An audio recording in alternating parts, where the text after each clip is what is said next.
All right, everyone, after a very short break, we are here, our final run of the marathon, Ultima 1, All Quests, All Aliens by organMike. Mike, take it away. Hello, good afternoon. How's everyone doing? Before I start, I'd like to acknowledge that where I stand, where I live, work, and play, is a Treaty 1 territory between the Anishinaabe, Ojibwe, and Anishinaabe, Dene, and Dakota peoples and the Crown of Great Britain. And I would like to acknowledge that I work and live on the heart of the Métis Nation, as well as the Red River Métis Nation, and hope that what I do here can be, in some small part, contribute to reconciliation between these peoples and the rest of us, and the in some small way, to fixing the harms of colonialism, which is a big thing to put on a speedrunning marathon, but here we are. I do what I can anyway.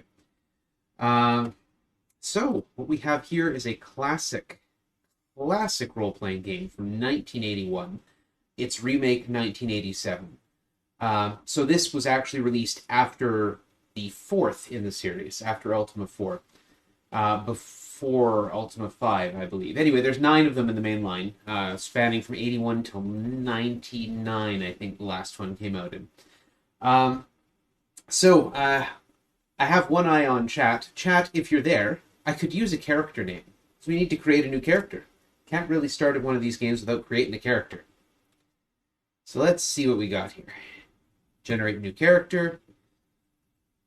We need to be full of agility. We're given 30 points to distribute. We can't put more than 15 points into any one stat. So we want to boost our agility and intelligence. Agility includes chance to hit, chance to steal things, both of which are things we're going to be doing. And intelligence reduces cost at shops. So we're going to buy things cheaper. Let's go with Burger, says the events coordinator. So here we go. We need an elf that raises our intelligence by 5 points. Female doesn't matter. And wizard. Wizard will give us 10 points of intelligence. The name of Burger. The wizard also gives us access to a greater range of spells. So here we go. Save this character, yes. And I will give us a countdown for ready to go. And it will be roughly 3 seconds after I push the button. So here we go. 3, 2, 1, let's roll. We're doing all quests and all aliens. First thing I do is turn off the noise. We get quests from kings. There are 8 kings. We're in the lands of Lord British. This is the castle of Lord British. And this right here is Lord British himself. We offer our servants. He tells us service. He goes to tell us to find the grave of the lost soul. We give him 100 of our gold, which is all our money, and he in turn gives us 300 hit points. This is how we heal ourselves in this game, and also increase our hit point total. And we're going to come up here. There's another castle we want to go to. This is the castle of the Lost King. We're going to save before we go in here. This is the other castle layout we'll see. We are going to hand him all our service. We're going to come over here. This is his weapon stores. We're going to try and steal a weapon. Rope and spikes is not actually useful. Rope and spikes, we got caught, so the guards came after us. Rope and spikes would let us get out of a pit trap, but when the game was remade, they actually eliminated pit traps, so ropes and spikes have actually 0 function in this game. Bow and arrow is a pistol. There we go. We will ready the pistol. And now we're going to try and save the princess. So we're going to kill this guard right here. Now, there's a shortcut to the game. Normally you'd have to push attack and a direction, and we kill the jester. He gives us a key. We'll try and unlock the wrong door. We got the right key. Good. I have to kill this guard as well. When they remade the game, of course, IBM PCs have a number pad. And if you have the number lock on and you use the buttons on the number pad, you don't have to go through the trouble of pressing the attack key. You can just press, so for example, 8, like I just did to... There's a hidden archer, or an evil Trent in this case. There we go.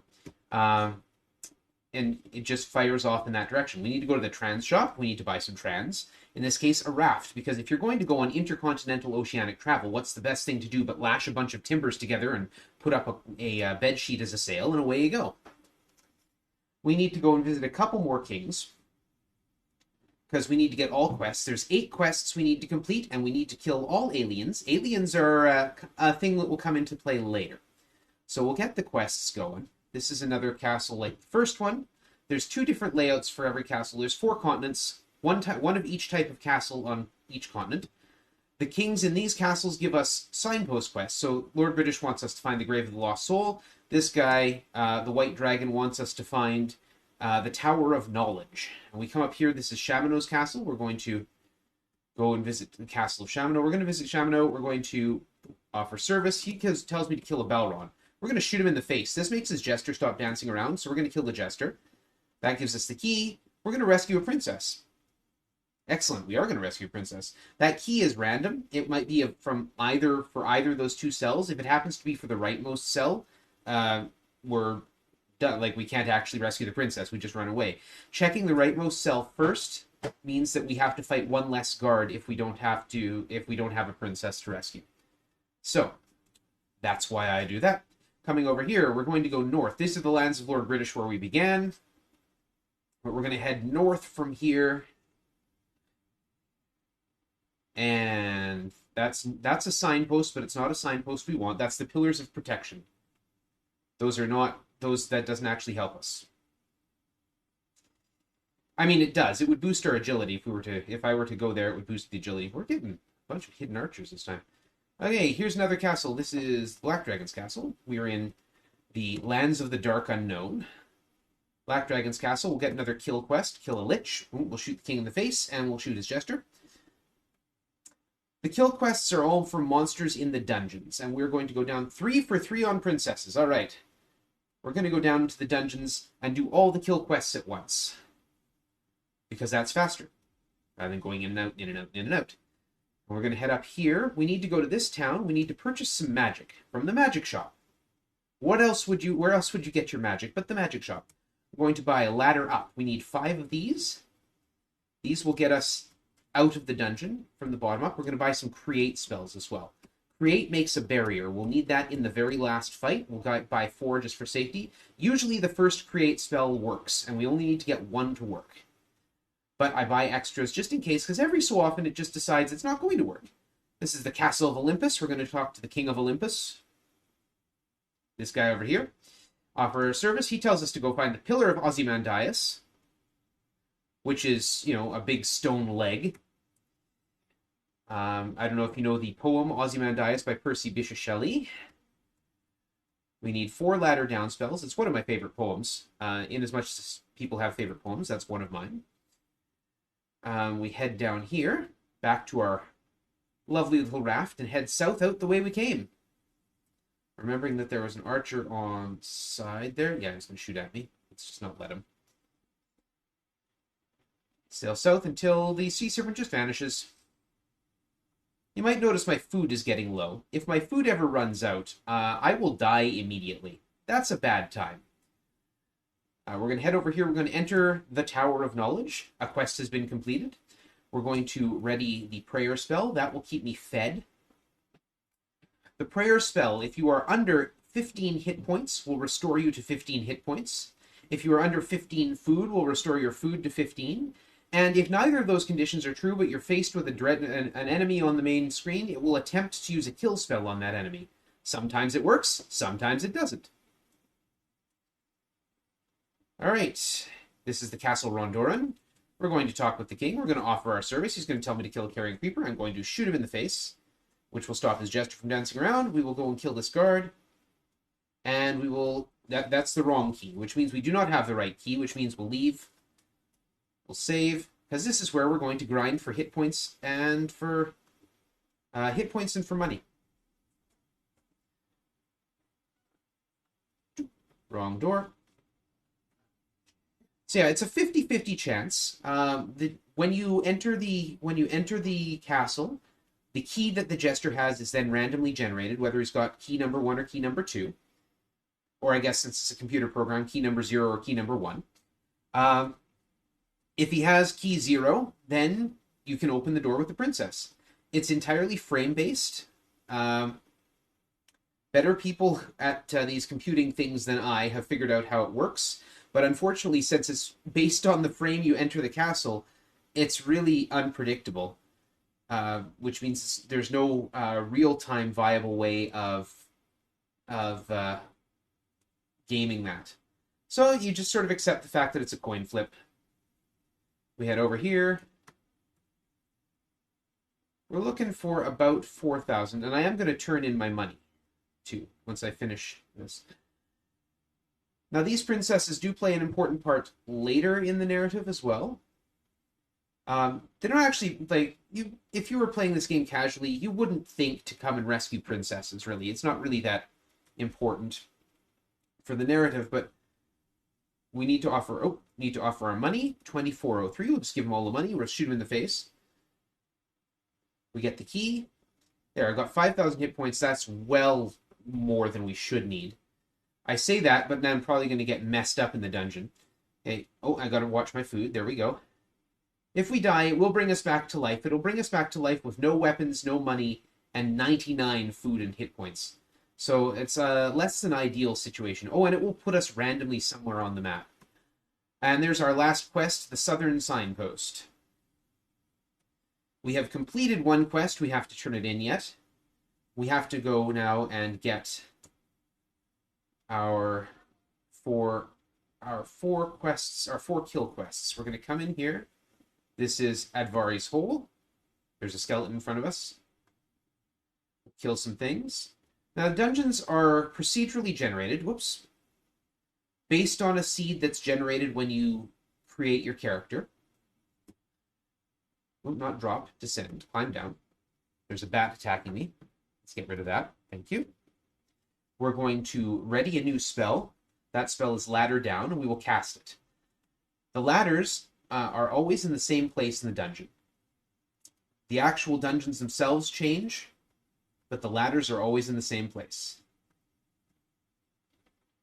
When you go to a floor, it generates 2 monsters on that floor. I want to get away from a gremlin. There's a Balron. Great. We don't have to find a Balron. There's our first quest completed. It generates 2 monsters at random when you go to a floor. And when you kill one of those monsters, it puts another monster somewhere else on the floor. There's a Lich. Get away from the gremlin. Gremlins eat my food. I'm down to 7 food because of that gremlin. Okay, on level 5 or 6, we will find the Carrion Creeper. We're basically out of the danger zone now. There's a Carrion Creeper. That's good dungeon timing. That is fantastic. We're going to find a gelatinous cube right there. There's our gelatinous cube. And we're out. And we just need to climb out from the first floor. And that's our dungeoning done, which is fantastic. We'll ready the prayer spell and recover our food. There we go. So far, that dungeon was actually making real good time. We'll head back here. We'll turn in our first kill quest. There we are.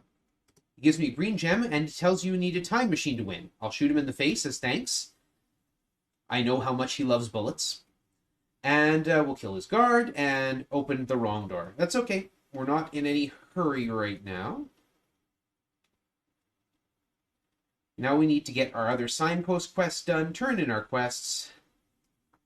So we've done all our kill quests. And we've got one signpost quest completed, but not turned in. We head south from here. The 4 continents are connected. So they're 1, 2, 3, 4, for argument's sake. If you go east, you go up that list. So if you go east from continent 1, you end up in continent 2. East from continent 2, you get to 3. And if continent 4, you go east, you end up back at 1. You go west, you go the other direction. So you go 4, 3, 2, 1, back to 4. This is... Now, on a pedestal, these words appear. My name is Ozymandias, King of Kings. Look at my works, you mighty, and despair. Nothing beside remains. Anyway, that's the Pillar of Ozymandias. Anyway, if you travel from north to south, you skip over a continent. So if you go north from continent 1 or south from continent 1, you end up in continent 3. And here is the Grave of the Lost Soul. The grave is marked Ve Victus, and that is the quest that Lord British asked us to get right back at the beginning of the game. We head down here.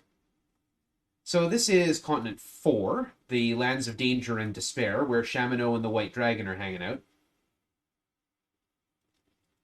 And the White Dragon was the one who gave us the first signpost quest that we completed for the Pillar of Knowledge. Or the Tower of Knowledge. It's a tower. I can never remember. It doesn't really matter. The White Dragon should grant us the conclusion of our quest and give us 11 points of strength. Boom. 1 quest turned in. 1 signpost quest turned in. We're still missing. We haven't completed all our signpost quests. We've completed 3 out of the 4. We've turned 1 in. We're heading up here. We'll turn in another kill quest. This is for Shamino.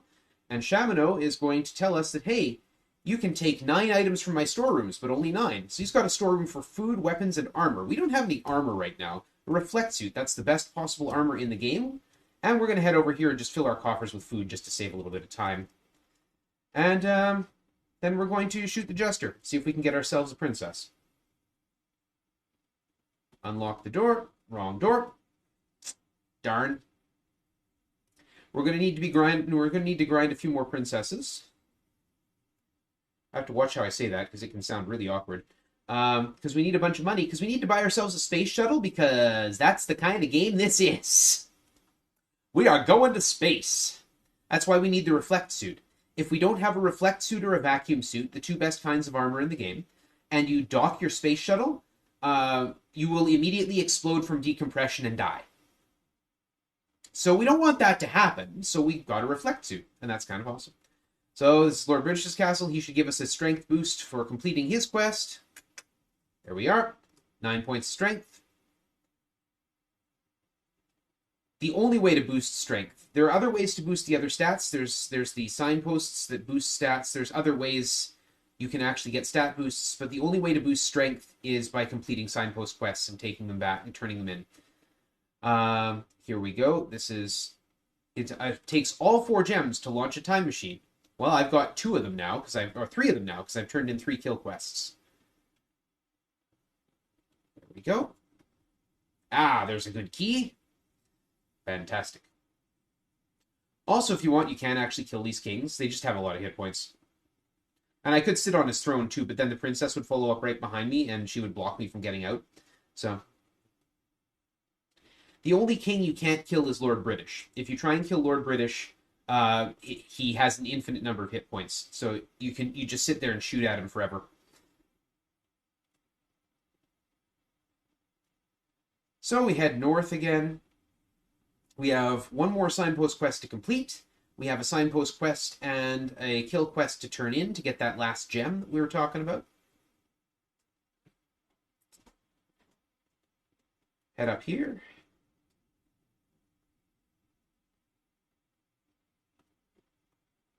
There's that hidden archer probably still there. No? Okay, seems to be gone. Anyway, we've got this here. Rafts like water, they do, yes. Here's the Black Dragon's castle. We'll talk to the Black Dragon. It gives me the blue gem, and tells me that the princess will help a space ace through time. So the story of this, basically, the evil wizard Mondain has become immortal, and he causes a lot of problems. So we want to finish him off, but we can't. He's immortal. So the best way to deal with him is actually to go back in time and kill him before he becomes immortal, right? Makes sense. That's the logic. Anyway, this is our last signpost. Boop. Southern signpost. This is a point of charisma, which means we can now sell things at a slightly higher rate. And we're going to grab a couple princesses.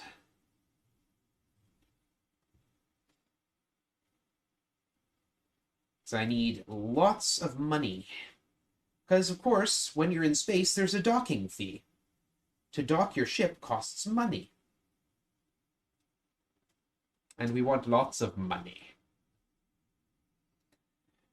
So we've got all our gems done. We want... The shuttle will cost me about 1,300. It will depend on where my intelligence got to. Oh, good. And I want to be able to dock. I want at least 2,000 plus my shuttle costs.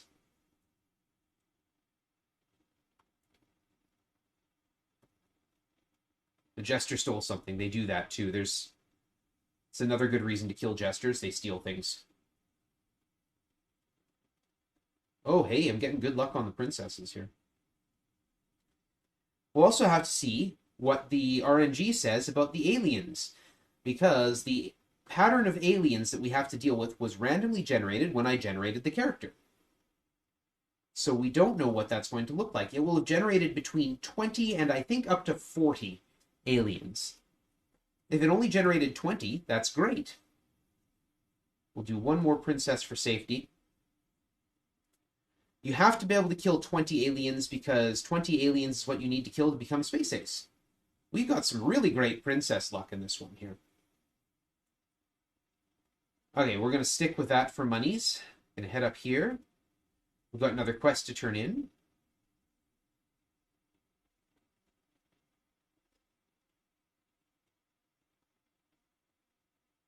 Kill the Wandering Warlock.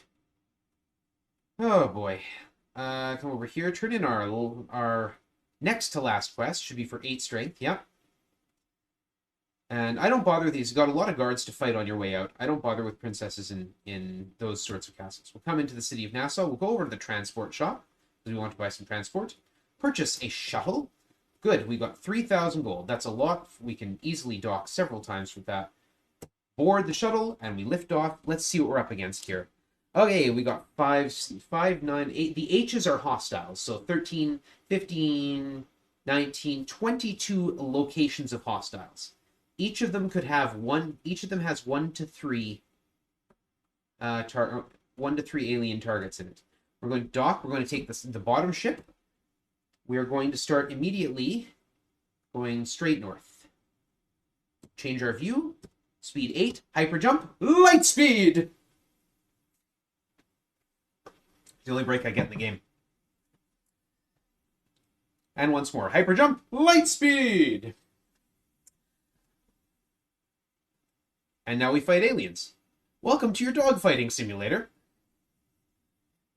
The aliens automatically move diagonally away from the cursor. So it's tough to zoom in on. Hyper jump, light speed! But the hitbox for them is also harder to figure out than you think. It's weird. It's a little bit more to the left and a little bit more downward than you might expect. Where am I going to go? I'm going to go left from here. I'm going to slow to speed 1. Let's change view, switch, turn, and go hyper jump, light speed. If I don't go speed 8, for one thing, things move slower on this screen. But if I don't go speed 8, hyper jump takes a long time. Boom. The actual build up to the hyper jump takes forever. I used to fight aliens on speed 6 until I practiced it. Oh.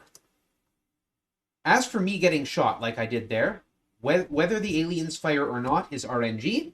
And whether they hit or not when they do is RNG. That's the reason I take the shuttle I do. There's 3 choices. There's a shuttlecraft, which is what we flew here in. It's a shuttle is the only ship capable of flying into and out of atmosphere. So if you try and land with one of these other ships, you will blow up. It's a bad day. There's the ship I took. Now that looked like a direct hit. There we go. The ship I took, which has 5,000 shields and 2,500 fuel. And you'll notice the fuel goes down every time I do anything. Every time I move, every time I adjust the attitude of the ship, every time I fire, every time I hyper jump, every time I change my speed, it costs fuel. If you run out of fuel, your ship can't do anything. It just drifts. And you're, I'd say dead, but you're not dead. You're fine. You live on just fine. You're just soft locked. The other ship has 5,000 fuel, but only 1,000 shields. Now, there are times where I've done this where I've never been shot by an alien and got away with it. There are times where I've done this where I've been shot so many times that my ship runs down 2,000 or 3,000 shield. So I always take the ship with the high shields, minimizing the RNG. If I were to take the other ship, I could probably do this with fewer, with less grind and with fewer interruptions and things like that. But the risk is so much higher, it's almost not worth it. But I think if ever I go back to doing world record attempts, I'm going to have to learn to use the other ship. I hit it. Good. At a certain point, and that certain point is when I kill 2,000, or when I kill 2,000, when I kill 20 aliens, it's going to tell me, thou art now a space ace. And it will keep reminding me that. But we're not worried about whether or not we're a space ace. Our goal here is all quests and all aliens. And we still have 1 quest to turn in, and we still got to kill all the aliens. Come on. There we go. Okay, there's a place to dock here, so I'm going to dock.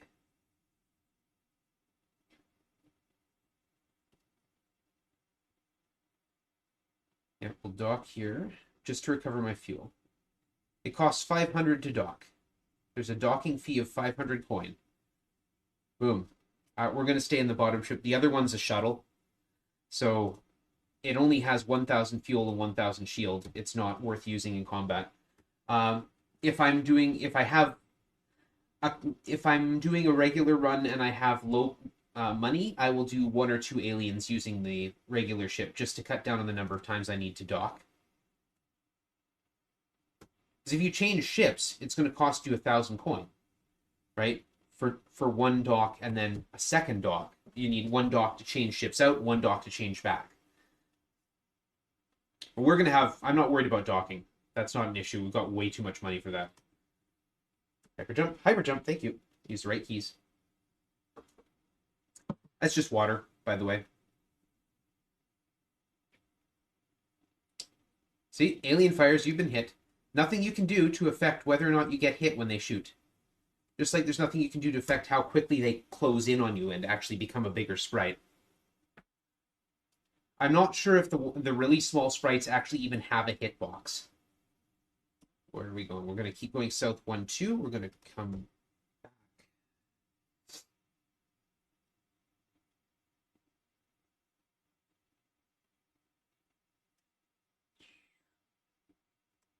Like, I'm not sure if there's actually hitbox even on that little one. There we go. Hyper jump. Light speed! It's like to infinity and beyond, but nerdier somehow. Nope. Hey, that was achieve the rank of Space Ace. Great. Cool. That's not what we're here for. I mean, it's necessary to beat the game, so yes, it is really good that we have achieved the rank of Space Ace. But we're not finished, is the point. We're still going. Shoot, shoot, shoot. Got it. Dodgy little things. I used to slow down to speed 6. I've stopped doing that. It says thou art still a Space Ace, just to remind you. Which way do I want to go? What's faster? Let's just sweep across the bottom. When you're confronted with aliens, the only thing you can do is fight them or hyper jump. You can hyper jump away from conflict, but you can't actually adjust the direction you're going because you can't change the view. One more. It's like when I'm engaged with aliens, I can't change back to the top-down view. So if I were to hyper jump again, it's only straightforward one. See if I try the view, you must eliminate all enemy craft first. Thou art still a Space Ace. Hyper jump, light speed, and away we go.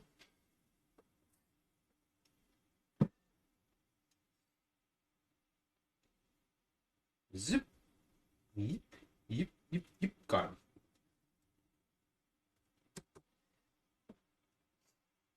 So yeah, we're now at 9,999 experience. Your level doesn't matter. You get one level for every 1,000 points, but it's completely irrelevant to the gameplay. The only thing that's important about it... I can't... He moved past me. Only thing that's important about level is you need to have at least 7,000 experience, that is, be level 8, or a princess will not help you out. Oh, we're running low on fuel. I'm going to turn around. Go back this way. We're going to go... What was it, 3? It's better to check. Yeah, 2 more. We'll go refuel. Hi, how y'all doing? One more. One more. Better to check. Better to check. Especially as my fuel starts to run down. Every hyper jump costs 100 fuel. Yep.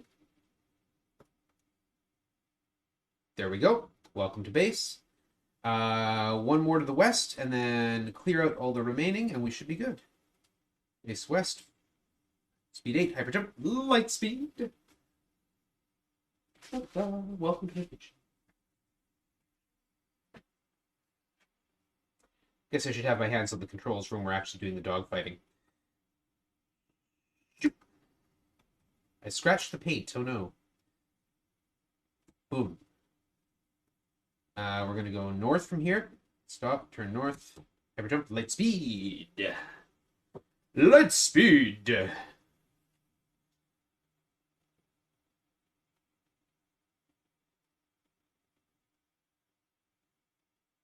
we go. That's a good one. It's often not worth chasing aliens that are too close to the edge because they'll just get away.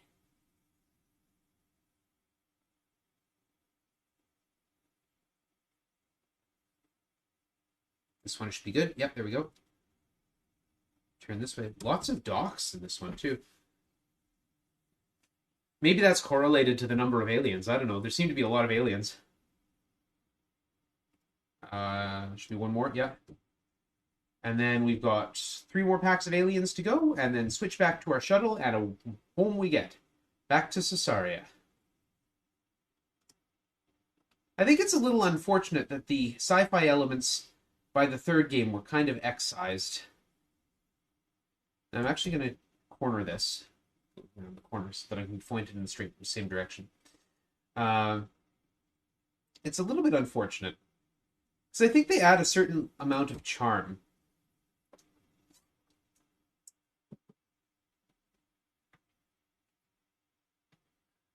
There's still space travel in Ultima 2, but by Ultima 3, the only sci-fi element is that the boss is actually a big computer. And you kill it with punch cards.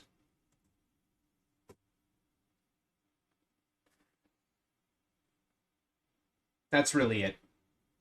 Unfortunately, I think that having sci-fi elements mixed in with your fantasy is really kind of neat. Come on. Oh, there's no way. That was a very shooty alien, that last one. Yeah, my shields are down to 3,300. That means I've taken more than 1,000 hits worth of damage. A shuttle or the other fighter, the high fuel fighter, have about 3 hits in them. A 4th hit will probably destroy them.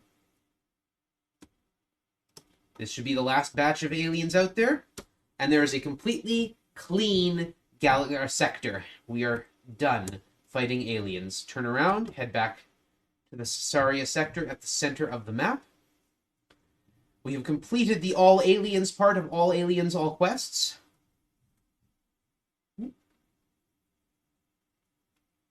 We still have to turn in one of our quests. And then go and beat the wizard. We're in the rightmost ship, so we just head back to Caesarea. We have landed safely. We go back to our raft. Take a moment to take care of that wandering warlock. We still have one quest to turn in. And to do so, we're going to head out from here.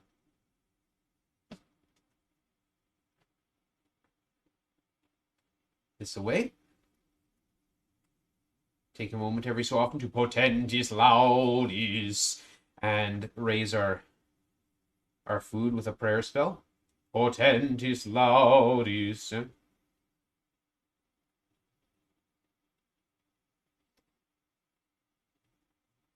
This is the continent with Castle Rondoran on it. It's not the castle we're going to. Well, actually, we will go there. We might not have to. If we get lucky, we won't have to. Potentis Laudis. Keep the food up. Only it were that easy in real life to get food. Here we go. The Castle Barataria. This is our last quest to turn in. Should be worth 7 strength. Yep, we'll kill the Jester. We'll run up and around here to try and lure the guards out of my way. It should come up there. Okay, I'm going to have to kill this one. And this one.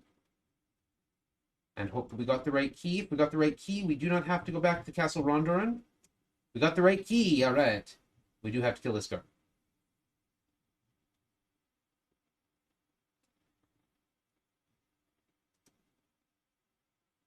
Get them lined up, so I'm only fighting one at a time.